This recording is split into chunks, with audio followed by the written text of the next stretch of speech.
वहिनी उषा हिने आपल्या देवरानीचा हात घट्ट पकडलेला होता आणि रागाने डोळे वटारून म्हणाली, खरं सांग पूनम, माझ्या बांगड्या तूच चोरल्यास ना? मला आठवतंय, आज माझं कपाट उघडं राहिलं होतं आणि तू खोलीत साफसफाई करायला गेली होतीस. पूनमच्या डोळ्यात पाणी आलं. तिचं मन स्वच्छ होतं आणि ती कधीच चोरी करू शकत नव्हती. तिने वारंवार आपल्या वहिनीला सांगितलं, दीदी मी खरं सांगते, मी बांगड्या घेतल्या नाहीत. तुम्हाला असं का वाटतंय? बिचारी पूनम विनून आपली बाजू समजवण्याचा प्रयत्न करत होती. पण उषा तिला केस ओढत जमिनीवर खेचत म्हणाली, आज मी तुला पोलिसांकडे घेऊन जाणारच आहे. तिथे तू खरं सांगशील. पूनमला खूप वेदना होत होत्या, पण उषा तिला केस ओढून जमिनीवर फरफटत नेत होती. तेवढ्यात कोणीतरी तिथं जोरात म्हणालं, सावध, पूनमला सोडा, नाहीतर परिणाम चांगले होणार नाहीत.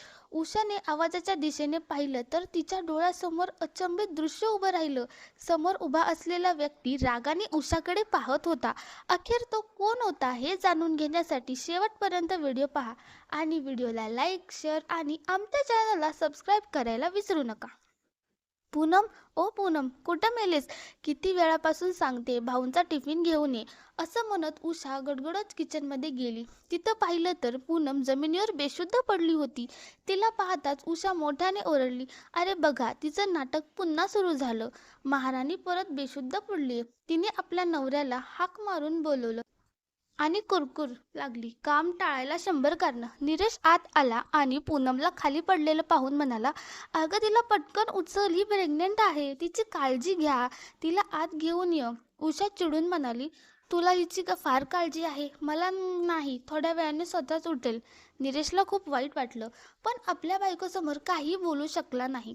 त्याने हळूच पूनमच्या नवऱ्याला फोन करण्याचा प्रयत्न केला, पण त्याने फोन उचलला नाही. शेवटी पूनमचा नवरा कुठं होता? उषा पुन्हा सोफ्यावर बसून टीव्ही पाहू लागली आणि नरेश टिफिन घेऊन ऑफिसला गेला. थोड्या वेळाने उषा मोठी मोठी बडबड बेशुद्ध पडलेल्या पूनमच्या कानापर्यंत पोचली आणि हळूहळू शुद्धवर आली. खरं तर पूनमचा नवरा बेरोजगार होता. तो काहीच काम करत नव्हता आणि दारूही पित असे. उषाची सासू विनोदच्या लग्नाआधीच गेली होती. उषाने आपल्या नवऱ्याला म्हटलं, अरे याचं लग्न लावून दे, कदाचित थोडा सुधरेल. उषाचं बोलणं ऐकून तिचा नवरा नरेश म्हणाला, तू वेडी झाली आहेस का? तुला दिसत नाही का तो काहीच काम करत नाही आणि दिवसभर रस्त्यावर भटकत असतो? अशा माणसाला कोण आपली मुलगी देईल? ज्याला स्वतःचाच खर्च चालवता येत नाही, तो बायकोचा कसा सांभाळ करेल? मी किती वेळा त्याला सांगितले की दारू सोड आणि काही मेहनतीचं काम कर, जेणेकरून थोडे पैसे येतील आणि त्याचं घर स्थिर होईल. पण त्याच्या कानावर काहीच परिणाम होत नाही आणि तू म्हणतेस लग्न लावून दे. तुझं डोकं फिरलं आहे ना? हे ऐकून उषा म्हणाली, अरे त्याच्या खाण्यापिण्याची काळजी आपण घेऊन आपलं घर आपण सांभाळू. हळूहळू त्याला बायकोची जबाबदारी वाटू लागेल, मग आपोआप तो एखाद्या कामाला लागेल. मी तर त्याच्या भल्यासाठीच सांगतेय. मी लहान बहीण म्हणून ठेवेन. आपल्याला अजून काय पाहिजे? निलेशने रागाने उत्तर दिलं, मला तर तू वेडीच वाटतेस, जी या निकाम्याचं लग्न लावायचं म्हणतेस. काही बिघडलं तर त्या मुलीला आपण कसं सांभाळणार? उषा म्हणाली, तू याची चिंता करू नकोस, ते सगळं मी पाहन. आणि माझ्या ओळखीत एक मुलगी आहे, अनाथ आहे. शेजारच्या विटा यांच्या घरी काम करणारी मोलकरीण सांगत होती, त्यांच्या माहितीतील ती मुलगी आहे. तिच्यासाठी वर शोधला जात आहे. अशी मुलगी घरात आली तर कामाचीही चिंता आणि लग्नासाठी चांगल्या घराची अपेक्षाही नाहीये. ती अनाथ आहे, त्यामुळे कुणी तक्रार करायलाही येणार नाही. तू विचार कर, याहून चांगला पर्याय नाही. आशाने विनोदचं घर राहणंही जाईल. आणि उषाचं बोलणं ऐकून नरेश विचारात पडला. त्याच्या मनात आलं की खरंच जर विनोद सुधारला तर त्याचं आयुष्य स्थिर होईल. फक्त एखाद्या त्याला समजावं लागेल की चुकीचा मार्ग सोडून देईल. मुलगी गरिबाची असो या श्रीमंताची, अन्याय कोणीही सहन करत नाही. यानंतर नरेशने आपल्या भावाला विनोदला समजवलं आणि म्हणाला, जर तू सुधारलास तर तुझं घर बसू, तुझं लग्न लावून देऊ, पण तुला मेहनत करावी लागेल आणि दारूही सोडावी लागेल.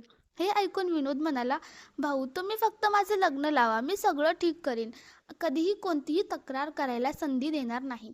हे ऐकून नरेशला समाधान वाटलं आणि त्याने उषाला सांगितलं की त्या मुलीसोबत पुढे बोलणी कर. उषासाठी ही एक सुवर्ण संधी होती. तिने ती हातातून जाऊ दिली नाही. तिने लगेच शेजारच्या मोलकरणीला बोलवलं आणि त्या मुलीबद्दल विचारलं. त्या मुलीचं नाव पूनम होतं आणि ती 10वी पर्यंत शिकलेली होती.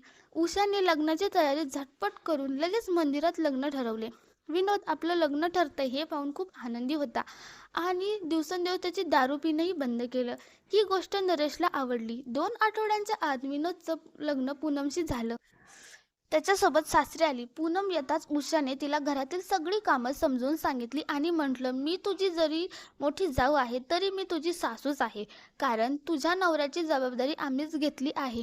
कधीही तुझ्या मोठ्या जाऊचं म्हणणं नाकारू नकोस." पूनम खूप साधी होती आणि फारच शिकलेलीही नव्हती. त्यामुळे तिने उषाच्या प्रत्येक शब्दाला मान दिला. आता ती घरातील सगळी कामं करू लागली. सकाळच्या नाश्त्यापासून जेठजींच्या डब्यापर्यंत, कपडे धुणं, दुपारचं जेवण, रात्रीचा स्वयंपाक सगळं तिच्यावर आलं. आता उषा फक्त आराम करत असे आणि पूनमला कामांची ऑर्डर सोडत असे. एकदा पूनमच्या हातून काचेचा ग्लास फुटून गेला, तेव्हा उषा पूर्णपणे तिच्यावर चिडली आणि म्हणाली, "अखेरच आहे. नोकराच्या घरातील समजत नाही का तुला? तू आता चांगल्या घरात आली आहेस. किमान इतकं तरी शिक की मोठ्या घरात कसं वागायचं. बघितलं का किती मोठ्या घरातील नोकरसुद्धा किती सभ्य आणि श्रीमंतीसारखे दिसतात." उषा हे बोलत होती तेव्हा पूनमला खूप वाईट वाटत होतं. कारण ती या घरात सून म्हणून आली होती. पण उषा तिला नोकरानीसारखंच वागत होती. पूनम खूप दुःखी होती आणि हे सगळं ती आपल्या नवऱ्याला सांगायचं ठरवते. पण जेव्हा तिने आपल्या नवऱ्याला हे सांगायचं ठरवलं तेव्हा तिने उलटं तिच्यावरच चिडून म्हणालं, "तुला वहिनीबद्दल असं बोलताना लाज वाटत नाही का? त्यांच्या कृपेमुळेच तर तू या घरात आलीस, नाहीतर एखाद्या घरात भांडी घासत फिरत असतीस. देवाचे आभार मान की आम्ही तुला आम्हीच केलं, नाहीतर कुणी कधीच तुला गैरफायदा घेतला असता." आपल्या नवऱ्याच्या या शब्दांनी पूनम खूप निराश झाली. कारण तिला शेवटची आशा त्याच्याकडूनच होती आणि तीही आता संपली होती. तिने हेच आपलं नशीब मानून पुन्हा कामात गुंतली. पण विनोद पुन्हा जुन्या सवयीमुळे परत गेला होता. आता तो पुन्हा दारू पिऊ लागला होता आणि रात्री नशेत धूत होऊन घरी यायचा. नशेत तो पूनमशी भांडायचा आणि म्हणायचा, "नोकरानी असून इतकी मोठं तोंड चालवतेस, माझ्या वहिनीवर बोट ठेवतेस, तुझं तोंडच फाडून टाकीन." बिचारी पूनम जसं काही काही बोलली तर विनोद तिला मारहाण करायचा. आता पूनमचं नशीब मार खाण्याचंच झालं होतं. पण या सगळ्यात ती गरोदरही झाली होती आणि तुझा दुसरा महिना चालू होता. पण उषाला याचं काहीही देणं घेणं नव्हतं. उलटं ती तिच्यावर अजून कामांचा डोंगर टाकायची. खरं तर उषा अजिबात खुश इच्छित नव्हती की पूनम तिच्या आधी आई व्हावी. उषा 5 वर्षापासून बाळासाठी प्रयत्न करत होती, पण काही उपचार यशस्वी होत नव्हते. पूनम सगळ्यांना खाऊ घालून कोणासाठी हाक मारल्या की ती लगेच उठून कामाला लागायची. उषाने तिला कधीच थांबवलं नाही की उषाचा नवरा नरेशला खूप वाईट वाटायचा. त्याने अनेकदा सांगितलं की उषा, तू माणसासारखं का वागत नाहीस तिच्याशी? काही ती जनावर नाहीये, तिच्या तोंडाचा घासही जात नाहीये. तेव्हा उषा म्हणाली, "तुला काय माहिती? ती सगळा दिवस म्हशीसारखं खात असते. मी कधी थांबवलं तिला, पण मला वाटतं की तू फार लक्ष देतोस तिच्याकडे." हे ऐकून नरेशला खूप राग आला. पण त्याला उषा कशी आहे हे माहिती असल्याने तो शांत राहायचा. कारण हे खरं होतं, उषा पूनमला पोळ्याही मोजून देत असे. घरात काही खायचं प्यायचं ती पूनमपासून लपवून ठेवायची.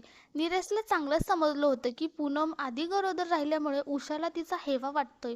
म्हणूनच ती अशा अवस्थेतही पूनमकडून खूप काम करून घेत होती की बाळ पोटातच नष्ट होईल. आणि वरून पूनमचा नवरा विनोद तिच्यावर मारहाण करायचा, मागं राहायचा नाही. नरेशने अनेक वेळा विनोदला समजवलं की पूनमची काळजी घेत जा, कारण अशा वेळी बायकांना नवऱ्याची खूप गरज असते.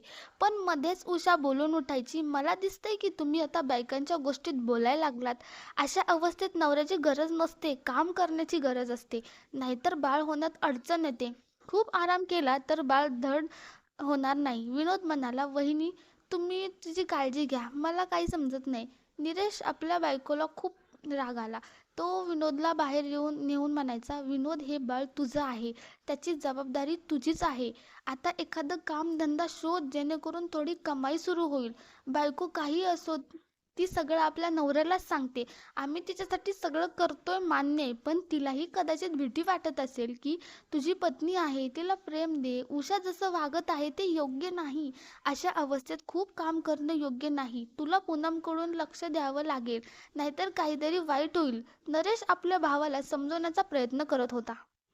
थोडं बोलून तो ऑफिसला निघून गेला. पण जसं विनोद घरी परत आला तेव्हा वहिनीचा आवाज ऐकला. तो थक्क झाला. हे सगळं ऐकून त्याला नरेशने थोड्यापूर्वी सांगितलेल्या गोष्टी आठवल्या लागल्या.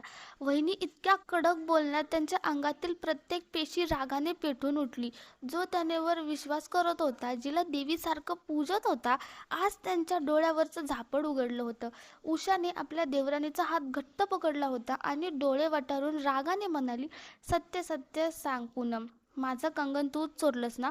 मला आठवतंय, आज माझं कपाट उघडं राहिलं होतं आणि तूच खोली साफ करायला गेली होतीस." पूनमच्या डोळ्यात अश्रू उभे राहिले. तिचं मन स्वच्छ होतं आणि ती कधी चोरी करू शकत नव्हती. तिने पुन्हा पुन्हा आपल्या जेठानीकडे पाहून सांगितलं, "दीदी, मी खरं सांगते, मी कंगन घेतले नाहीत. तुम्हाला असं का वाटतं?" बिचारी पूनम रडत विनवण्या करत होती. आपल्या नरनाम सिद्ध करत होती. पण उषाने तिचे केस पकडून तिला जमिनीवर ओढलं आणि म्हणाली, "आज मी तुला पोलिसाकडे घेऊन जाते आणि तिथे ते सगळं खरं सांगशील. कोणाचं बाळ पोटात घेऊन फिरतेच माहीत नाही. मला वाटतं हे बाळ विनोदचं नाहीच आहे. लग्न झाल्यावर लगेच गरोदर कशी झालीस? आम्ही तर 5 वर्ष प्रयत्न करत आहोत. तुझा नवरा तर सगळा वेळ नशेत पडलेला असतो. तो काय बाळ जन्माला घालणार? कसला जादू केलास माहीत नाही. माझ्या नवऱ्यालाही तुझ्या कब्जात घेतलंस." अशा नोकरांनी मी खूप पाहिल्या आहेत. त्या दुसऱ्यांच्या घरात येऊन जादू करतात. पूनमला खूप दुःख होत होतं, पण उषा तिला जमिनीवर ओढत ओढत बाहेर घेऊन जात होती. पूनमच्या तोंडावर आपटत होती. तिचं पोट जमिनीवर घासलं होतं. तेवढ्यात कोणीतरी कडक आवाजात म्हणलं, "सावध, पूनमला सोड, नाहीतर परिणाम चांगले होणार नाहीत." त्या आवाजाकडे पाहिलं तर उषाची नजर थक्क झाली. समोर विनोद उभा होता. रागाने उषाकडे पाहत त्याला तिथे पाहून उषा हादरून गेली. कारण तिला वाटत होतं की विनोद नेहमीप्रमाणे दिवसभर बाहेरच फिरत असेल. पण आज नरेशच्या बोलण्याचा त्याच्यावर परिणाम झाला होता आणि तो पूनमशी बोलायला घरी आला होता.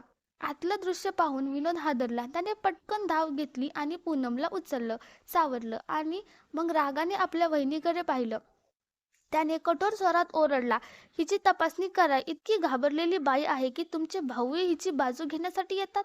माहीत नाही काय जादू केलंय." असं उषा ओरडली. विनोद संतापून म्हणाला, "तुम्हाला लाज वाटत नाही का वहिनी, एका अनाथ मुलीवर असा अन्याय करताना? जर मी आत्ता इथे आलो नसतो तर ते पोटातलं बाळ मेलं असतं. पण तुम्हाला काय फरक पडतो? तुम्हाला तर आनंदच झाला असता, कारण पूनम तुमच्या आधी बाळाला जन्म देणार होती. माझ्या डोळ्यासमोर तुमचे खरे रंग उघडे पडले आहेत, जे तुम्ही गिरगिटासारखे बदललेत." मीही आधी पूनमला चुकीचं समजत होतो, म्हणून कधीही तिच्या बाजूने बोललो नाही. पण तुम्ही इतके खाली उतरलाल की तिच्या चारित्र्यावर शंका घेताल. बाळ माझं आहे आणि हे मला माहीत आहे. मी इतका अडाणी नाहीये जितका तुम्ही सगळ्यांसमोर दाखवत होता. माझी एवढी मोठी चूक झाली की मी तुम्हाला देवी मानत राहिलो. पण तुम्ही देवी नाही, तुम्ही तर बाई आहात जिला दुसऱ्याचं सुख घर बघवत नाहीत. अशा बायका दुसऱ्याच्या घरात आग लावतात, जे तुम्ही केलं. तुम्ही तिच्या विरुद्ध एवढं भडकवलं की मी तिला नोकरांनीचं स्थान दिलं. पण आज भयाने मला जे सांगितलं त्यानंतर मला समजलं आहे की पूनमसोबत फार वाईट अन्याय करत होतो. म्हणूनच मी घरी परत आलो, कारण मला तिच्याशी बोलायचं होतं.